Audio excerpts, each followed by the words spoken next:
Assalamu Walaikum. In this video, how to ungroup image in Photoshop. Let's begin. Go to file, open your file. Okay, I open this file and see this group image. Select image group and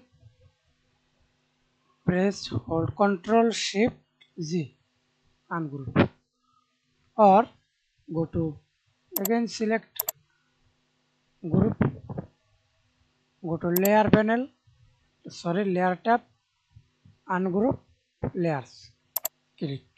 See this ungroup layers image. That's it.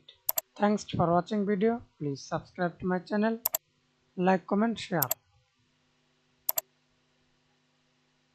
Ungroup multiple, hold Ctrl, select multiple group and again hold Shift Ctrl Z or manually. That's it.